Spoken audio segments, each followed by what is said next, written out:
And welcome back to the Heartland. We are doing our one-word driver reviews for so far the 2024 season. Now, I appreciate it's not exactly halfway, but we're into the summer break. And let's look at the driver standings in terms of how they are all doing. We're not going to give them a rating out of 10 or whatever percentage or A, B, C. No. We're going to give them one word and then possibly explain why they've deserved, or they very much deserve that one word. I mean, 2024 so far, it started off fairly boring, dare I say. It wasn't particularly looking too good, was it? But then it got exciting, and the last few races have been absolutely amazing. So, shall we begin, yeah? And let's begin near the bottom of the table. Unfortunately, this guy here, Valtteri Bottas, his one word, camouflage.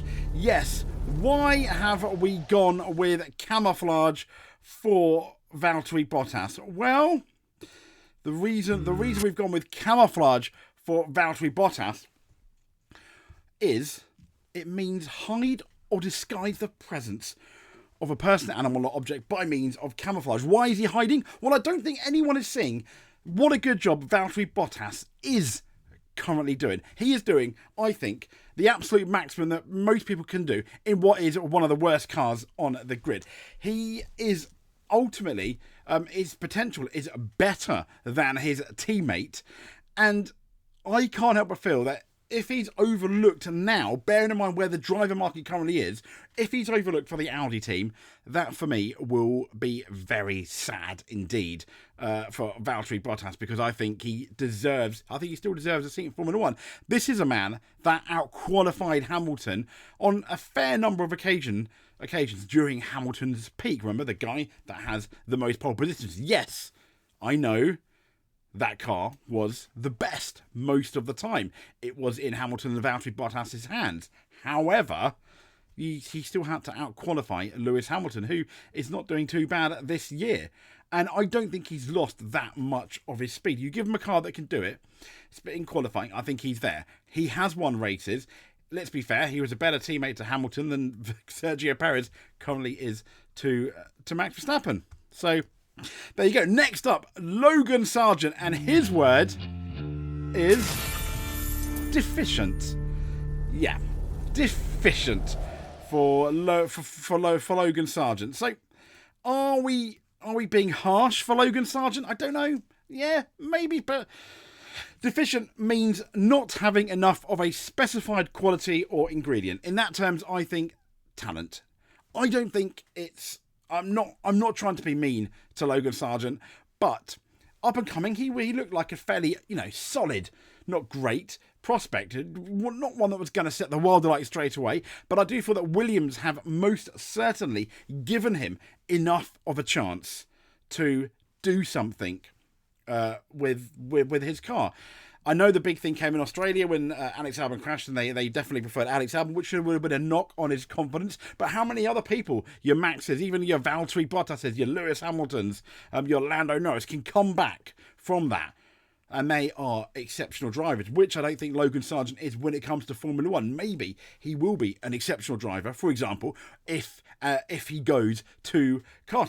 He might gel really well with the IndyCar, and we might see, hopefully, a completely different Logan Sargent in whatever he chooses to do after Williams. So next up, our one word is for this guy, Zhao Guanyu, and it's digressive. Degressive. Yes. What do we think of degressive? Well, digressive Zhao Guanyu. Digressive means gradually reducing by small amounts.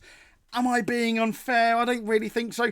So Zhao, he came into Formula One as, I don't want to say, kind of like on the lesser end of being a solid driver, I think. He was there. I mean, he's from China, which is really, really, really good. It's just a shame that arguably it wasn't that faster. He's not really blown Bottas away. I wouldn't say Bottas has blown him away, but I think this year he's kind of gone a step backwards, hence the digressive gradually reducing by small amounts. He's not as impressive as he was in his first couple of years with the Sauber team, and I'll be very surprised if Audi keep him on. I mean, let's be fair, between the two of them, naturally, you're going to choose Valtteri Bottas. Absolutely. So, next up, we have everyone's favourite tyre driver, Alex Albon, and his word is unexpired. Unexpired for Alexander Albon. What do we think about him being unexpired? Well, what does unexpired even mean? Unexpired means not yet run out, still valid or in effect, not terminated or expired. So why are we saying that? Well, unexpired. At the beginning of the year, everyone was talking about Alex Albon in the guise of potentially him going to the Red Bull team. Now, sadly, it didn't happen, and Alex Albon started to make some mistakes. Maybe he was pushing too hard. If you remember, that Williams was not the best car last year, but it was very good at certain circuits, and Alex Albon and the car package was very good at looking after their tyres, which, brings a smile upon my face. And I think Alex Albon has not regressed at all. I just think the car is not as good as it was last year, particularly at certain, like it was last year at certain tracks. So when I say unexpired, he's still valid. He's still in effect. He's going to have a fast teammate next year, and I think Alex Albon still matters. Hence the term unexpired. However, I do feel that Carlos Sainz coming in might give him a kick up the bum that Logan Sargent really hasn't done, and it's going to be a real test next year because everyone knows how good Carlos Sainz is, and I absolutely cannot wait for next year. So Alex Albon, very much unexpired. So next up, we're going to have Esteban Ocon. Yes, and his word is, drumroll, Esteban Ocon, expelled. We've got expelled for Esteban Ocon. What do we think? What do we think about the term expelled? Well, I think you can kind of guess why Esteban Ocon has expelled on there, because Alpine were like, yeah, see you later, because of all the issues supposedly with Pierre Gasly and Esteban Ocon, which I don't all think was Esteban Ocon's fault. Even though it does say Valtteri Bottas at the top, I've just realised that. Whoops-a-daisy. I can assure you, it is Esteban Ocon. So Esteban Ocon officially expelled, as you probably know, is officially makes someone leave a school or other organisation, and that's essentially where Esteban Ocon is. But he has a home at Haas, and there's a good argument there that Haas may well be better next year, but they're certainly better than Alpine this year. And I'm looking forward to seeing what Esteban Ocon does for the rest of the season. He's kind of got nothing to lose now in terms of at Alpine. And for a while, he did look like, at times throughout his tenure, he looked like the better prospect compared to Pierre Gasly. So I don't think he's done himself no harm in comparison to Pierre Gasly. He just had that reputation, which really didn't help, for example, at Monaco this year. Although there was more to that than meets the eye, but he is quite an aggressive driver, particularly against his teammate. We saw that at times with Fernando Alonso as well, and we know that Pierre Gasly and Esteban Ocon do not get on. And as you saw in Drive to Survive, yes, they dramatised stuff, but it was the issues they had were to the detriment of the team, where you kind of felt one of the two had to go. They decided it was going to be Esteban Ocon. I really want to like this guy as well, because unlike, he didn't come from rich parents, as you probably know. He came from, very modest, a really modest background, and he had to really work, and his parents sacrificed a lot. So I would really like to see him do well. I do think maybe not a complete attitude change, maybe just like an attitude adjustment. No, I'm not talking about John Cena's special wrestling move. An attitude adjustment, let's say, for Esteban Ocon. So next up, we have the man that you can make an argument that Ocon is replacing. Yes, Kevin Magnussen. And his word is middling. Yep, middling. What does middling mean? It means the moderate or average in size, amount, or rank. Now, why are we going with middling? Well, he he's kind of just there. He's doing his job. He does it quite well, for example, where he held everyone up to help Hulkenberg get some points. But he's been I think Hulkenberg has overshadowed Magnussen as much as Magnussen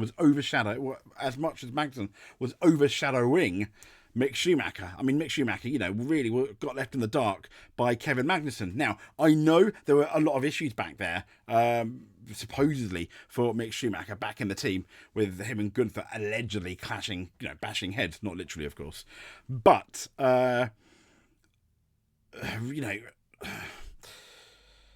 middling. Yeah, he's just solid, but I think for Haas, there are better options with Ollie Behrman and Esteban Ocon. Would I put an Esteban Ocon above Kevin Magnussen? I think in terms of talent, yes. Having said that, both of them can be quite difficult. Both of them are quite aggressive. If you remember, Kevin Magnussen wasn't too far away, especially after the Monaco debacle, of being banned for a race. And a lot of people believed it was simply that the stewards were chicken pooped, let's say, for want of a better expression, to actually give him the points to make him banned. I think if he did deserve it when they looked at it, I'll have to look at the Monaco crash again, then I think you should have given him the points. And he has been in some controversy. So, yeah, just solid, but I think there are better options available, which is why we've got middling. He's like this year, your C grade average student. Not that I'm going to give grades out to everyone, but there we go. Kevin Magnussen, the word middling. That seems like Sesame Street, doesn't it? So after Kevin Magnussen, what comes after Kevin Magnussen? Well, we have Pierre Gasly. And Pierre Gasly's word is hardened. Yeah, a bit of a weird one. Hardened. Now, what do we mean by Pierre Gasly being hardened? Yeah, that's probably a bad choice of words in that way.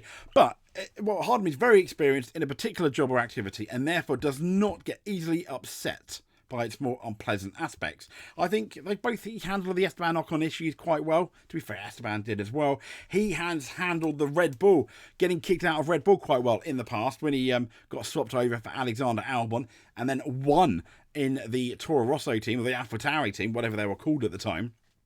And then ended up realising he's not going to go anywhere. Red Bull aren't going to take him. I tell you what, though, if he was now in the Red Bull team, either alongside Tsunoda or Ricciardo, and doing better, wow, would Red Bull have potentially taken him over Sergio Perez? That would be interesting, wouldn't it? There were some issues, supposedly, behind the scenes with Pierre Gasly and Red Bull. I don't really think we'll ever know until Gasly maybe writes a book of what went on there. But I think he's been hardened by all of that. And with Alpine having such difficulties since really the downfall, since Belgium last year, when Otmar and Adam Permain ended up going and then losing people. Yeah, Flavio Briatore has come. Is he really going to save Alpine? I don't think so. Are they bracing it to be sold? Potentially. And I think he's really been sold a damp squib. A damp squid? I don't know. What I don't know if that's saying, whatever that saying is. But he's been sold a bit of a turkey there, staying at Alpine potentially. I mean, they've even given up on their engines. And yes, I think he's got bags of talent, has Pierre Gasly, like his teammate. I think it's just a shame, and I just hope it's not wasted next year. But yeah, I think we're going to have to see. But hardened is the name is the word we're going for Esteban Ocon. Next up, many people's favourite, one of the smiley people on the team, Daniel Ricciardo, and his word so far is skeptical. I hope I've got that right. My spelling is absolutely can be. My spelling's potentially absolutely atrocious. So we've gone with skeptical. Why have we gone with skeptical? Well, it means not easily convinced, having doubts or reservations. And I think that's been the story of Daniel Ricciardo's comeback. Yes, he did break his hand. He was looking good, solid to good. And then he broke his hand. He came back. He looked solid-ish. Maybe not as good as Tsunoda. And that's a story where Tsunoda has beaten him so far this year. However, and here's the but and the caveat. Over the last few races, Ricciardo has looked maybe by just a smidge the better prospect between the two, which is a good thing for Daniel Ricciardo. But I think we need more convincing. If he was better than Tsunoda, if he destroyed Tsunoda, like Max has done to Perez, there'd be absolutely no doubt he'd probably be in that Red Bull seat right now, alongside Max Verstappen, coming out of the summer break. Alas, that is not the case. However, I don't think he's done himself too much harm now if he goes on between now and the end of the year being solid and beating Tsunoda. I think RB may well have no option but to sign him either to the Red Bull team or to the V Cup. So what do you do with Liam Lawson? That's going to be the issue there, and that's the big headache, because I think Ricciardo's currently just good enough to give Red Bull that headache. And another headache for Red Bull is this guy right here, Yuki Tsunoda, and his word of the day is unsung. So what do we mean by unsung? What does unsung mean? I know we're all getting an education here today, aren't we? All right, so unsung. Well, unsung means not celebrated or praised. And the reason I mean that is, out of when you look at Perez, if you take away Verstappen, you look at the three options they have for the Red Bull team, Perez, Ricciardo, Tsunoda, there's a good argument right now, as we go into the summer break, he's beating Ricciardo in the championship. Why haven't they gone for Yuki Tsunoda? I honestly feel that he would be a better fit than Sergio Perez. Yes, he's a bit sweary, but in terms of talent, I think he would be closer to Max than Sergio Perez is. He's already proven, I think when you look at their average qualifying, both Daniel and Yuki are there or thereabouts with Sergio Perez, who has got a much better car. They may even be better than him. I need to double check that. But he's doing, so when you compare him to Perez in terms of his qualifying, he's done quite well. And Red Bull don't really seem to recognise that. Yes, they've given him another contract for next year. Maybe he'll be off to Aston Martin with the Honda connections, but who knows? But Red Bull haven't really noticed that at all, and it's really, really frustrating for poor Yuki Tsunoda, which is why I've got unsung. Because we all think he's good, but I don't think Red Bull thinks he's as good as we think he is. Maybe they know more than us, I don't know. But surely he's better than Perez. I mean, surely. But yeah, that's Yuki Tsunoda. We've got unsung for Mr. Tsunoda. So next up is the man that is going to Audi. It is Nico Hülkenberg, currently in the Haas team. We've got excess for his word so far of the season. Excess. So what's the definition of excess? Well, the definition of excess is an amount beyond what is usual, needed or asked. And I think that's exactly what Nico Hülkenberg has done for Haas. He's done really, really well. He's qualified really well. He's scored them a lot of points. And bearing in mind, we all thought Haas was going to be one of the worst teams. And it kind of was sort of within the realm of being one of the worst teams at the beginning of the year, coming out of testing and into that first race. And wow, they have done really well. I think they've done a solid base. It can't all be attributed to I think their current leader, although he's really sorted them out. But a lot of the work would have been done over the winter as well before Goodvestana was gone. So I think he deserves a tiny bit of credit too. But a lot of the credit has to be for Nico Hülkenberg, because I think he puts that car in places where arguably it shouldn't really be. And on most weekends, he has got the absolute maximum out of that package in both qualifying and the race, and you can't fault him for that. So that is why Nico Hülkenberg and XS go hand in hand. Definitely. So we are now, I think, cracking into the top 10, and we have now Lance Stroll. Yes. Would it have been any other word? Would it have been any other word? Nepotism in Lance Stroll. Now, this is not in order of how good they are. We're just doing in roughly, in championship order, essentially. So what does nepotism mean? No one that knows? Well, let me educate you. Nepotism, the practice among those with power or influence favouring relatives, friends or associates, especially by giving them jobs. As you know, Lawrence Stroll is the owner of the Aston Martin team. Lance Stroll is always going to have a job there. Thank you very much, I imagine. Unless, obviously, they can get the services of Max Verstappen, which they're rumoured to be after, currently, as on the 8th of August 2024.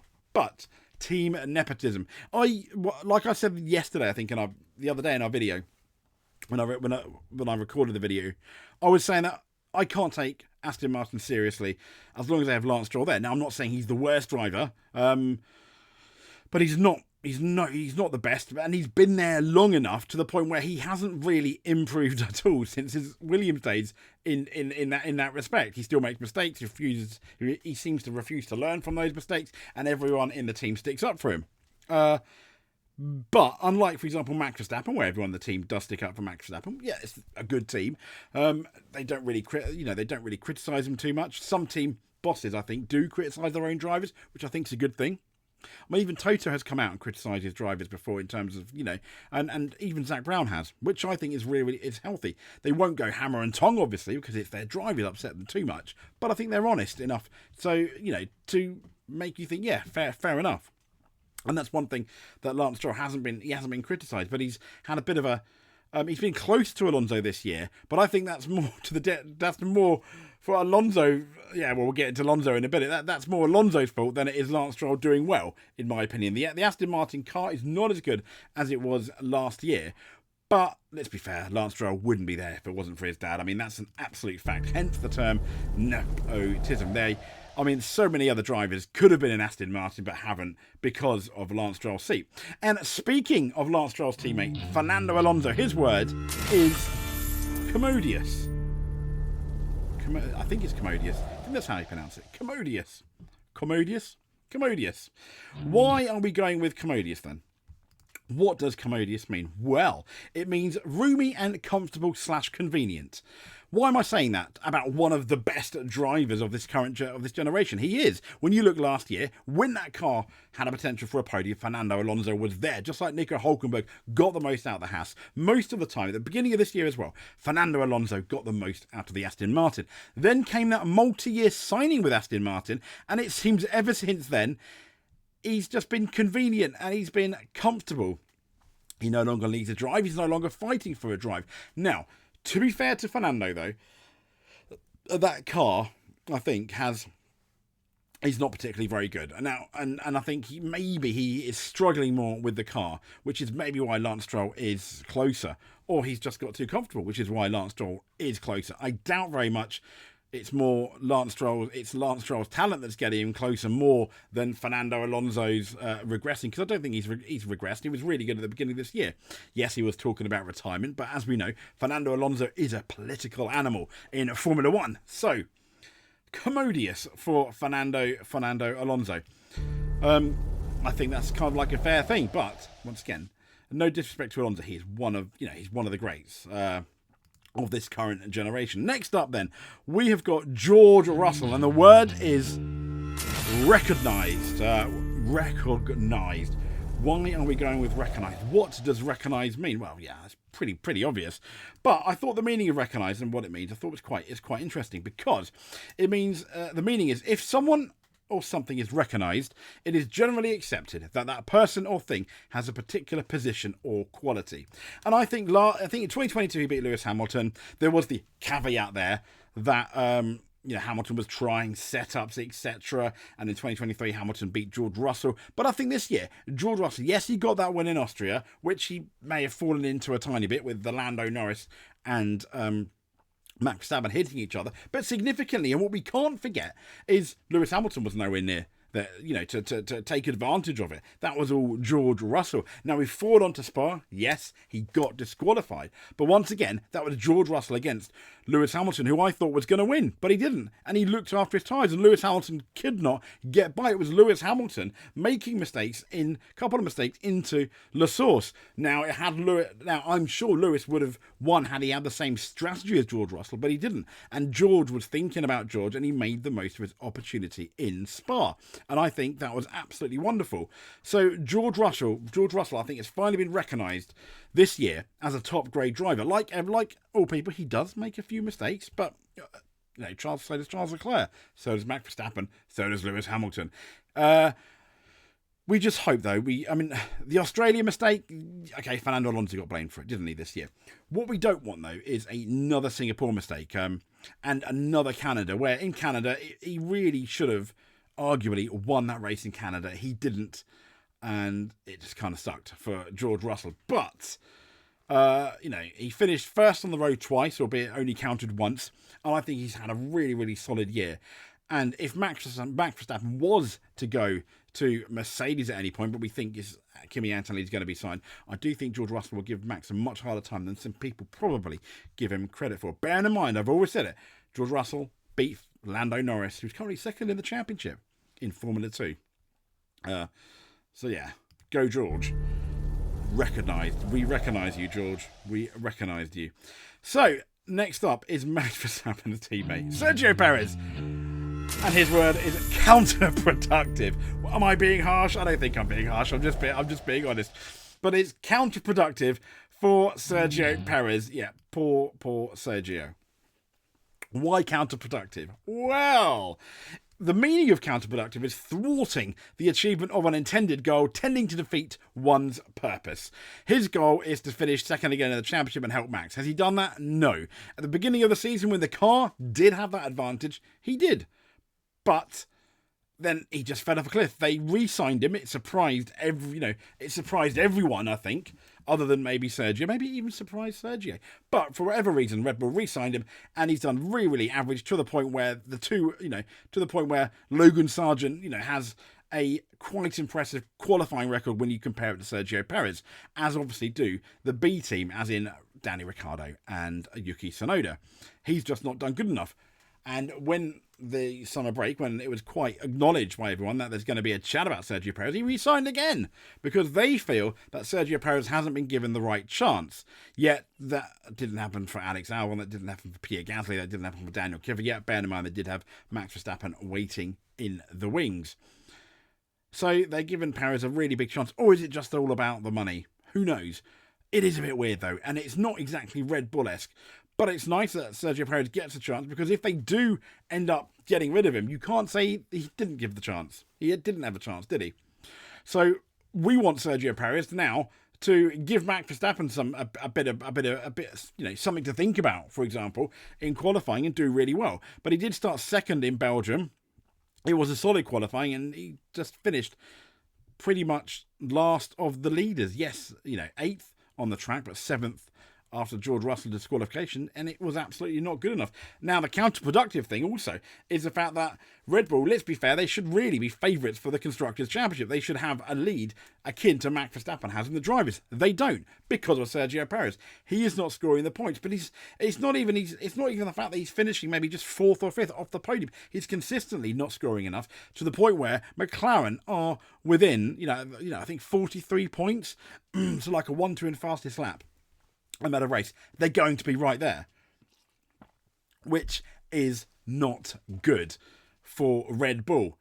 Some could say it's very counterproductive for Red Bull, and the reason why Sergio Perez is there. Next up, we've got in 6th place in the championship, Lewis Hamilton. His word, comeback. I think that's completely fair. At the beginning of the year, Lewis Hamilton was very much being lambasted. I don't want to say destroyed, but it was eye-raising in terms of what George Russell could do, Lewis Hamilton couldn't do. Now, there are these rumours that, they're sabotaging Lewis Hamilton's car, but why would Mercedes sabotage Lewis Hamilton's car? Bear in mind, when they've got a good car, they know they have 2 drivers that are capable of victory, as has been proven, which was really weird. Then came, I think his podiums. Really solid podium in Hungary. I think Spain as well. He got a really solid podium. He did really well there, did Lewis Hamilton, getting the most out of the car over the last few races, and has put George in the shade a tiny bit, albeit George was really unlucky with that DQ, with that disqualification. And that British Grand Prix. Some people said, yeah, well, kind of like Noah walking through the sea parted for Noah, as it did for Lewis Hamilton at the British Grand Prix, sort of. But if you remember, Max Verstappen wasn't fast enough, so either, the driver and car package just wasn't there at all. He passed George Russell in the wet, and it was quite clear that the 2 McLaren cars were much more comfortable and more confident in their cars in the wet at the British Grand Prix. But alas, it was McLaren that very much got the wrong strategy with Oscar. And it was McLaren and Lando Norris that chose the wrong tyres. He wanted to do a soft, go after Lewis Hamilton, but Lewis Hamilton did the better job at looking after those soft tyres. Now, Lando, had he chose the medium, like his team suggested, he possibly would have beaten Lewis Hamilton. But it was Max Verstappen choosing the right tyres, who passed Lando Norris, but Hamilton kept it in and kept for what was a really historic and emotional British Grand Prix. And that really kind of ignited his season. When we go to Hungary, for example, it was Max Verstappen versus Lewis Hamilton for the podium. And then Max Verstappen, kind of like Austria, did a whoopsie. And Lewis Hamilton held strong and then got what I thought was a really good podium. And then Lewis Hamilton winning in Belgium. It looked like he was going to win from very early on. No one, not even the McLarens, could match his pace. Lando Norris had already made a mistake going into the, dipping a wheel into the gravel. Lewis Hamilton didn't. So very much like Silverstone, he was there. And he was there when George Russell got disqualified. So he finished second on the road. Poor Russell.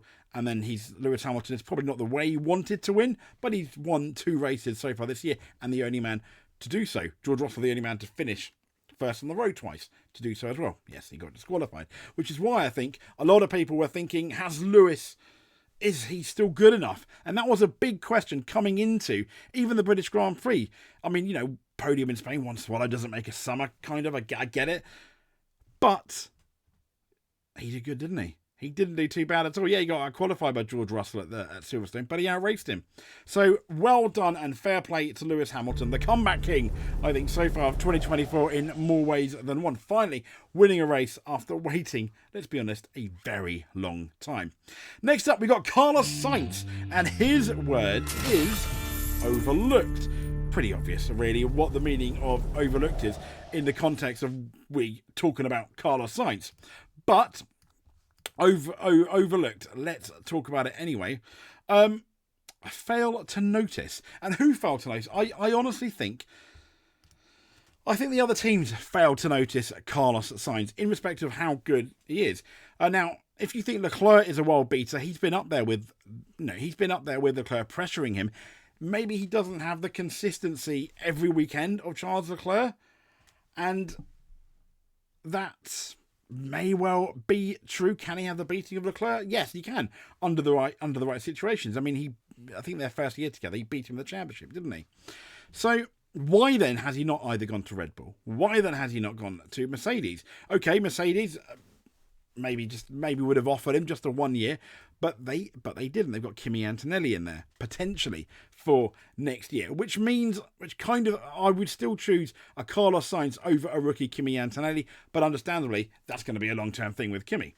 At Red Bull, obviously I would choose a Carlos Sainz over Sergio Perez. That's just, a ridiculous conversation to think anything else. But the caveat there being, would he get on with Max Verstappen? They want to keep Max Verstappen happy at Red Bull, which is maybe why they chose Sergio Perez, or maybe they would potentially choose Daniel Ricciardo.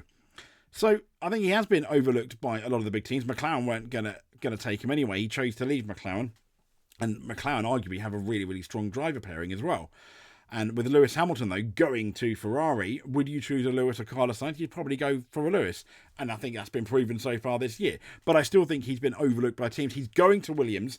And James Vowles has come out and said he's really, the team are really happy. The staff are happy that he is going to Williams. I just hope, like Carlos said, he's 100% there with Williams, albeit there's a clause in his contract, I think in the second year, maybe, or one of them, rumoured to be a clause, where if another big team come calling, he can go there.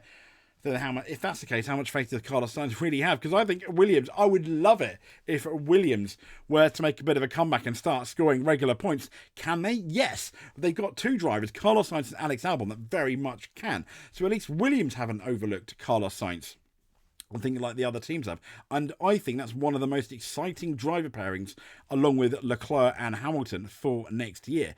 And Carlos Sainz and Alex Albon, both of them need to do really, really well, don't they? They need to prove. I think it could be a really close battle. Who would I choose? I don't think we should underestimate Alex Albon now. Kind of like Pierre Gasly, he's been through the ringer, more so than Sainz, in terms of, the way Red Bull treated him. And it's going to be really, really interesting between the two, who is going to do well. I personally can't wait. So, Carlos Sainz, overlooked. Very much so, I feel. So next up is 4th of the championship is this man, Australia's own Oscar Piastri. And his word for so far in the season is prodigy. I don't. Yeah, we're not talking about the music. Fire starter. Although I feel he is hot. Pardon the dad joke. So meaning a young person with exceptional qualities or abilities, and I think that is him. Now, at the beginning, at the end of last year, he was looking amazing. At the beginning of this year, he didn't. If I'm honest, he looked really average against Lando. He won the Hungarian Grand Prix. Yes, he made that mistake, and when he made that mistake, Lando Norris was faster. But I feel if Lewis Hamilton was not really close enough to Lando to negate that pit stop. McLaren were being paranoid, I understand. And it would have been interesting to see a race between the two of them who would have done better. Now, Oscar has the difference even compared to last year to this year. I think he's taken another massive step in terms of looking after his tyres. He's not quite there with Lando Norris yet all the time. There's been a few inconsistencies at a couple of races where it's been a bit disappointing. But other than that, he could have won. He won Hungary. He potentially could have won the Belgium Grand Prix. He beat Lando Norris there, and he could have won Silverstone. Sorry, yeah. So he's done really well, and the reason I say prodigy is I only see this guy improving and potentially next year giving Lando Norris even more of a headache. So there we go. Prodigy is the word for Oscar Piastri. So we've got 3 more left. Charles Leclerc. The word is latent. Latent we've got for Charles Leclerc for our one-word review. What on earth does latent mean? Well, funny you should ask. Latent means something that is capable of becoming active or at hand, but has not achieved that state. What do I mean by that? Well, I've got here Carlos Sainz. It's meant to be Charles Leclerc. I just decided not to change the name. Silly me. But Charles Leclerc, why have we said latent? Well, the reason I think latent goes very much with Charles Leclerc is simply because he is so close to being an amazing driver, but he still makes too many mistakes. And I think he's more consistent than Sainz, but he's just not quite as consistent as Carlos Sainz, which I feel is a massive shame.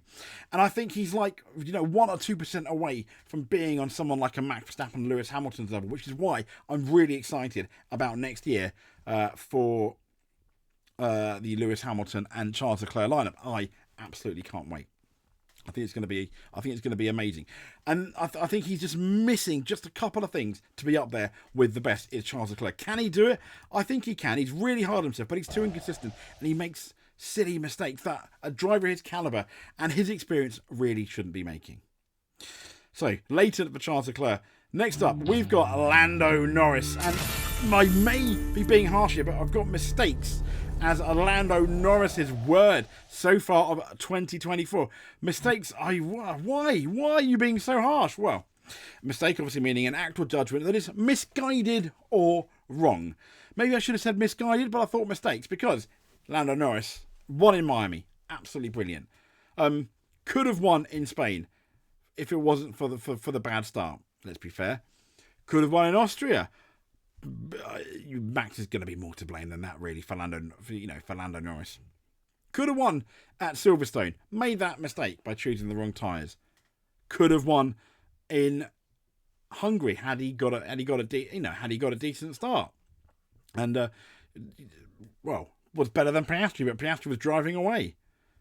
Could have won in Belgium had it not, he had a lot of people suggested he had the fastest car in Belgium, but he just wasn't there. Why? Well, at turn 1, he lost quite a few places, dipping his tyre on the wheel as he was fighting. Start seemed to be a bit of an issue for Lando, and I think that is something that McLaren are looking at.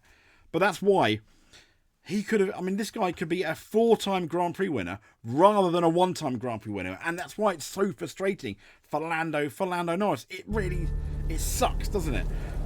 For Lando, and that's something I really hope, as we are already technically in the second half of the year, but after the summer break, that's really something I hope he improves. So last but not least, we have Max Verstappen. Vulnerable is word of the day for Max Verstappen. Is that a bit harsh? No, I don't think so. I still think, now to be fair to Max, I still think he's, currently he's got the best driver and car package. He's leading the championship by a good, a very comfortable margin, to the point where a lot of people are quite happy by saying this guy's going to be a 4-time world champion. I think that's probably going to be the case unless something goes very, very wrong. However, now why I say vulnerable is his Red Bull is not as good as it was, and also he's making more mistakes. Now, when we look, for example, at Hungary, that's not a mistake you would really see Verstappen make in 2023. Yes, 22, when he came together with Lewis Hamilton in Brazil, whoops-a-daisy. Also, Austria, his racecraft for the Lando Norris, he was quite criticised as well. With Lando, a mistake there. Once again, a mistake we didn't see in 2023. And then people are now questioning his racecraft in terms of he's really, really good. He's really, really fast. He can get away quick out of that DRS zone and then he's just gone. But when it comes to racing, very similar, I think, to Sebastian Vettel in 2010 and onwards. When it comes to actually racing, people are like, what's been happening? It could be the fact that he's just a bit rusty. If you remember, I always felt that Hamilton in 2021, when Max Verstappen finally arrived, he was like, oh my gosh, how do I deal with this guy? Yeah, I know Max was really, really aggressive. I know there are a few issues there, but I also think Hamilton may have been a bit rusty, at least at the beginning of that year, trying to race Max. And then we have the Hungary, the rants on the radio. Everyone's allowed to rant. Everyone gets upset. Completely get that. But they did seem to be a bit more than you'd normally see from Max Verstappen. So I think frustration is potentially kicking in, but because, and I do feel he's vulnerable, he doesn't have a teammate there either to help him. Sergio Perez, he's normally, he's bookending the grid, aren't they, with Sergio Perez near the back, Verstappen near the front. I do think Red Bull, their upgrades haven't worked as intended, which is why he's a bit vulnerable as well. But you cannot take away that he is leading the championship. You cannot take away the fact that he's won races he probably shouldn't have. If you go back to Imola, I know that's quite a long time ago, and I know it's been a fair few races. It's been a fair few, races where he has not won. Go back to Imola. That was not the fastest car. That was all Max Verstappen. Absolutely, absolutely brilliant. Spain again. I think the McLaren had the fastest car in Spain, but he was there. He did it. Well done, Max Verstappen. And he's even got pole positions where maybe he shouldn't have done as well. Really excelling in qualifying. But I think towards the end, before the summer break, he was vulnerable. Hence the term vulnerable. I mean, there we go. So what I'm going to do now, I'm just going to go through them all again.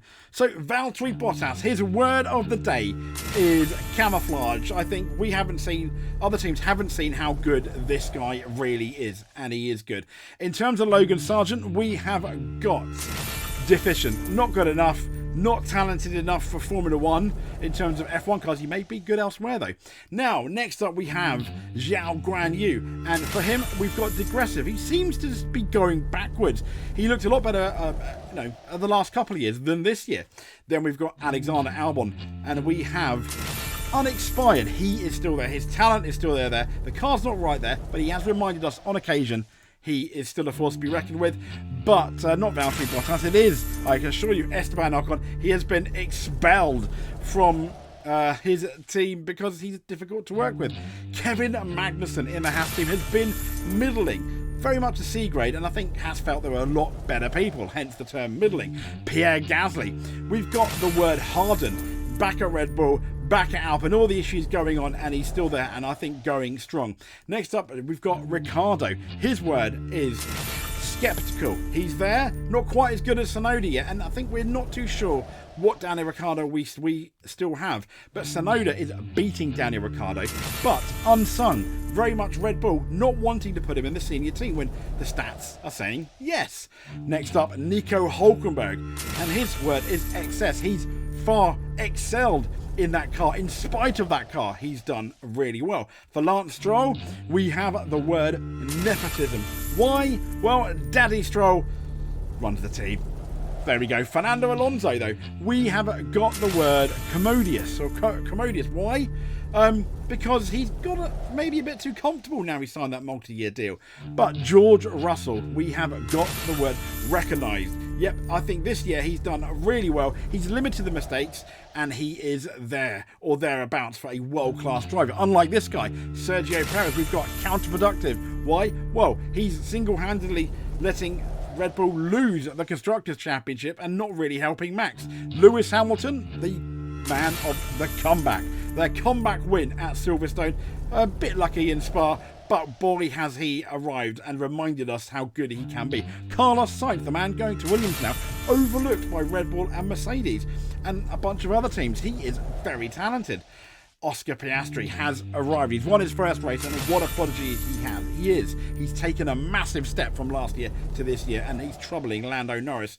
Charles Leclerc, one of the best drivers on the grid, but latent, meaning we think he just lacks just that tiny bit to be a world-class driver, but he can improve. And Lando Norris, the man that should have had 4 wins, has only got 1 because of the mistakes he's made so far this year. But last but not least, Max Verstappen. He's currently vulnerable in his World Championship charge. However, I can't help but feel that he's still probably going to win the championship and one of the best drivers out there.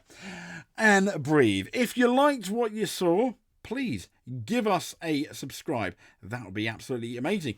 Subscribe for more F1 content if you can. Subscribe for rally. Did I mention we do rally? Yeah, we do rally. We do touring car. We do the odd bit of gaming as well. And if you are subscribed, hit that notification button so you don't miss a thing. This has, 46 minutes.